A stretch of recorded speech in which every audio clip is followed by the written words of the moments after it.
há um processo de despertar. Agora ainda com o áudio do Flávio, e avisando ainda quem ainda tá com o Flávio. Para além do âmbito do Banco Master, vem mais um monte de coisa com o Flávio. Vem treta ligado ao Rio de Janeiro, secretário de esportes. Não sei se vem coisas novas da milícia.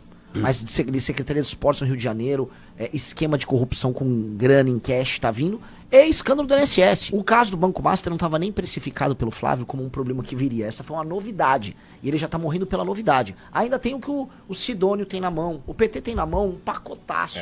Não começou a campanha ainda. Não, os caras ainda nem começaram a colocar a cara na rua em relação a isso. Exato. Na verdade, o plano do Sidônio era aguardar a proximidade da eleição para jogar o arsenal de coisas antes quer dizer, depois de qualquer possibilidade deles trocarem um candidato. Sim. Aí, porque o candidato para eles interessante é o Flávio, é o correto? Flávio, é óbvio. Flávio. O Correto. PT quer o Flávio. Que é o Flávio. E porque matar o Flávio agora é ruim pra eles. Então o que o PT tá fazendo? Sangrando. Veio esse escândalo, o PT falou, pelo amor de Deus, Agora- não mata o homem não. O PT que a gente falou aqui. não mata o homem, deixa o homem sangrar aí. Sangrar, meio tonto. Levanta ele. Eu juro pra vocês que o próprio PT deve estar dando umas vitaminas lá. Levanta, Flávio. Vai correr aí, vai fazer campanha. Não, ele vai pra ver Trump desgastado, morto lá, ele pega um avião e vai ver Trump. Não, essa Agora do o que é que Trump, tem a ver com cara? Trump, cara? Não, essa do Trump, ele quer fazer a velha cartada clássica do bolsonarismo de obter a validação internacional com um cara. Olha, eu posso ser um grande presidente, o Trump disse que eu sou. Ele só não sabe que no Brasil, por conta das tarifas, Trump não tá com esse reggae todo também. Você, meu Deus, o cara me taxou, vem aqui, pô. Né? Agora, eu queria que você falasse, eu vi também no seu Instagram, você comentando sobre aqueles 123 que morreram lá no Rio de Janeiro, lá. Aquela operação da polícia. Sim. Você achou desastrosa aquela operação da polícia do Rio de Janeiro? Você achou legal? Ou você achou como um vorcaro da vida? Ninguém toca a mão, ele está numa cela com ar-condicionado, mas 123 soldadinhos de quinta categoria morreram ali. Qual a sua análise em cima daquilo ali? Eu vi você falar. Sim, meu sentimento com relação ao criminoso violento, ele é muito duro. Minha mãe já foi sequestrada 2 vezes. Sequestro relâmpago, falaram as maiores atrocidades dela no carro, diziam que iam fazer coisas horríveis, largaram ela no meio de uma favela na primeira vez, na segunda vez sequestraram ela e queriam sequestrar junto com meu irmão. Se eu falar o que eu gostaria de fazer com essas pessoas, ficaria ruim pro ouvinte. É ódio verdadeiro. E você se sentir como um cidadão, assim, sem ter meios de reagir a uma coisa dessas, é uma das piores sensações que tem. As pessoas têm essa mesma sensação, especialmente as pessoas mais pobres, que são as maiores vítimas do crime organizado. Essas pessoas do crime organizado submetem o brasileiro a um regime de quase escravidão, a um regime de servidão. Ele humilha as pessoas, ele impõe toque de recolher quando necessário. Houve um caso aqui na Bahia que ficou nacionalizado dos 3 funcionários da empresa de internet que foram mortos, provavelmente torturados, jogaram o corpo deles no chão. O que fazer com os membros do crime organizado? Ora, se eles quiserem se entregar pacificamente, ficarem presos por 30, 40 anos, tudo bem. Nós assim o faremos. Agora, se ele quiser lutar, não tem o que faça. O policial precisa eliminá-lo. É uma questão de lógica. E aí uma jornalista me perguntou se eu sentia prazer nisso. Ora, se num combate, porque aquelas caras decidiram combater a polícia, eles perderam, estou feliz. Como todo brasileiro tem que ficar feliz, tem que ter lado numa disputa. Nós precisamos, veja só, destruir o crime organizado e retomar os nossos territórios. Eu tava ontem, eu gravei vídeos por boa parte de Salvador ontem, gravei mais 6 vídeos pra soltar. O que eu vi é uma cidade triste. Eu vou colocar uma coisa. Salvador está. Eu entendi Salvador como uma cidade deprimida. Triste, que está empobrecida, completamente favelizada. E quando a gente olha no detalhe, quando a gente percebe, vamos dizer, os sinais de dominação do crime em várias regiões, a gente percebe um silêncio de uma população que se adaptou a isso. Eu fiquei sabendo que tem mais de 15 facções em disputa aqui. Aqui é um dos lugares mais, vamos dizer, balcanizados. É um monte de facção, uma lutando contra a outra. É uma situação bizarra. O Estado vai ter que se impor de uma maneira muito dura. Qual maneira? De todas as que você possa imaginar. Desde a retomada física, imposição da lei e da ordem, destruição, prisão e, se necessário, morte, caso reajam, de todos os membros faccionados. E depois, um processo que eu chamo de desfavelização. Desfavelizar é tornar aqueles enclaves em bairros, dar para as pessoas o título de propriedade, responsabilidade para as pessoas para não refavelizar, ou seja, refavelizou é crime inafiançável. Se o cara invadiu uma propriedade pública ou privada para fazer uma favela nova, vai preso, e muito preso, na hora, porque a gente tem que agora passar uma régua na hora se quiser ser um país sério. Temos que levar serviços públicos, temos que abrir ruas, porque tem muita favela que é um enclave em que você pra andar anda só em beco. Tem que acabar com o beco. tem que abrir ruas, mantém as casas que dá pra manter, ajuda as pessoas a reformar as casas num plano nacional, mas cria-se as ruas para tornar aquilo bairro, arboriza o bairro, leva o serviço público, faz com que haja dentro da escola pública um acompanhamento, inclusive psicológico, para os meninos, especialmente meninos sem a presença paterna, para que eles não entrem nunca mais no crime, porque a mão de obra pro crime é sempre um menino que não teve a presença do pai, pobre, que tem um desempenho escolar baixo. A gente já sabe, estudos internacionais mostram isso, a gente tem que acompanhar esse menino para ele, né, se direcionar para um trabalho e não ser levado ao crime, e com base nisso você resolve no longo prazo. As operações no Rio, que só são uma operação, realmente, elas viram enxugar gelo. Não serve pra nada. Fala, meus queridos, aqui quem fala é o Alan do canal Inevitável Cortes, e no meu segundo mês postando cortes aqui no YouTube de figuras do Partido Missão e do MBL, eu faturei cerca de 25 mil reais, ou um pouquinho mais de 4 mil dólares. E se você tem interesse em estar criando o seu próprio canal de cortes, eu preparei um treinamento 100% focado, mostrando o passo a passo para você estar conseguindo fazer seus cortes de figuras do Partido Missão e do MBL. Para acessar o treinamento é só clicar no primeiro link da descrição ou ler o QR Code que tá aparecendo aqui no meio da tela agora. E se você gostou desse vídeo, não se esqueça de deixar o like e se inscrever no canal. Te vejo no próximo vídeo.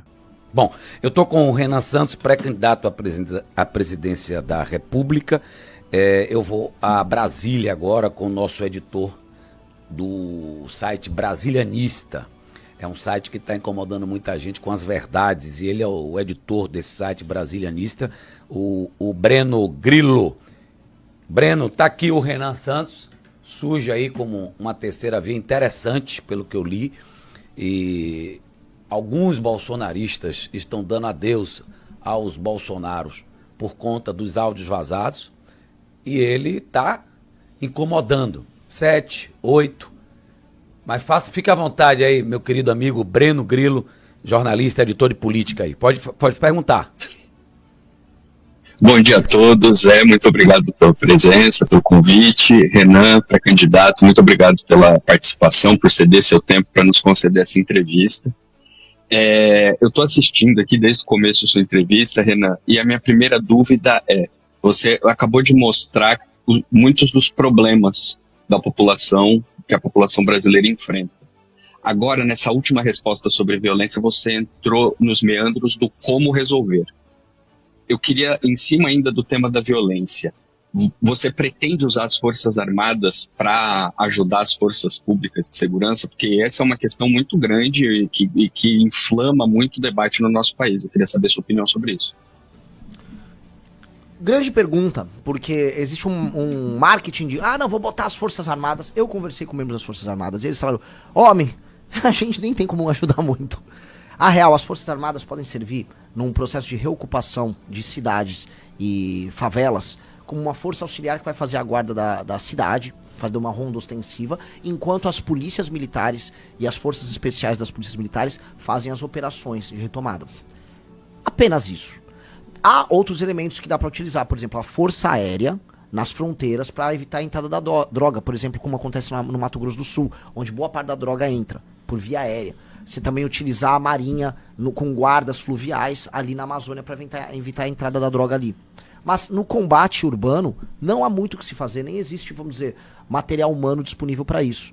Então, eles serviriam, por exemplo, num lugar como o Rio de Janeiro, que a gente está falando um lugar que é ostensivo, a gente vai fazer operação em 4, 5 favelas ao longo de 2 semanas, as Forças Armadas atuarem justamente como uma força auxiliar, fazendo ronda nas ruas, ajudando a manter a segurança da população, enquanto a polícia faz o trabalho dela. Exército, Marinha, Aeronáutica na rua? Sim, o Exército. Exército. Tá. Marinha, especialmente na região norte, e nas fronteiras colocar aeronáutica para evitar a entrada da droga. Porque a gente estrangula, e aí entra o elemento da inteligência que muita gente fala. Como eu estrangulo, por exemplo, o PCC? O PCC é Porto de Santos, todo o entorno da Baixada Santista, porque é ali que eles escoam a produção.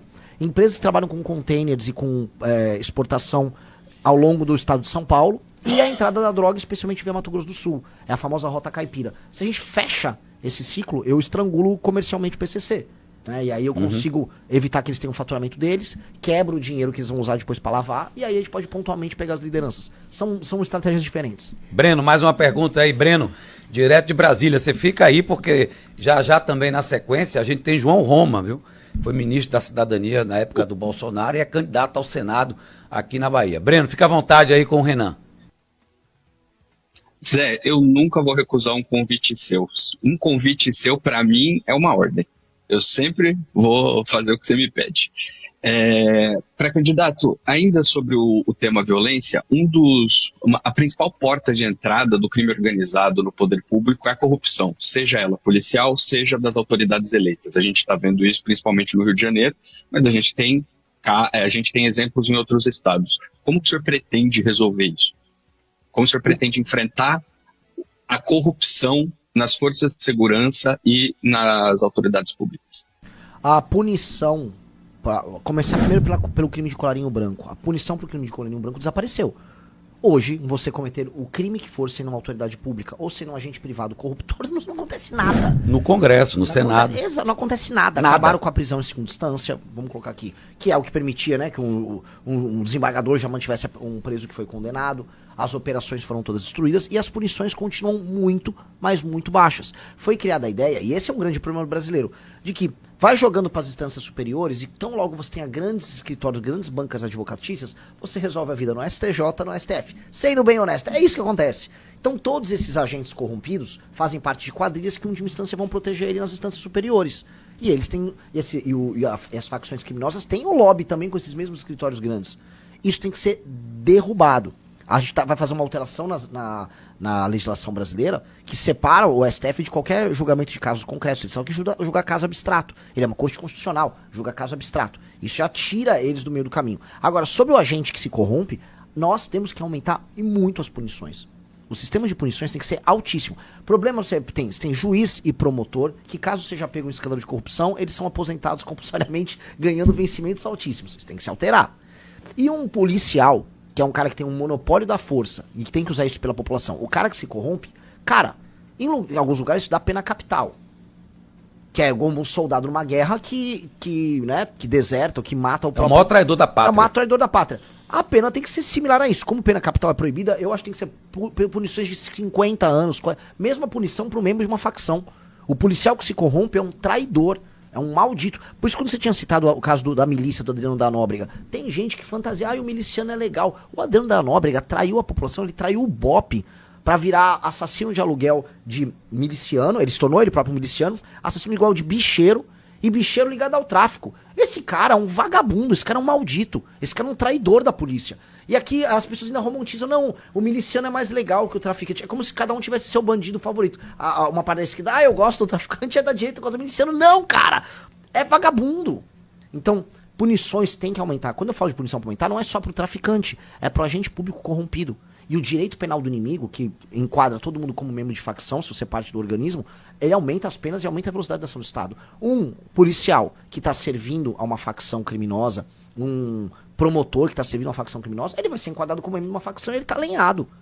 Tá lenhado, aí vai ser difícil ele escapar. Matheus Moraes, Renan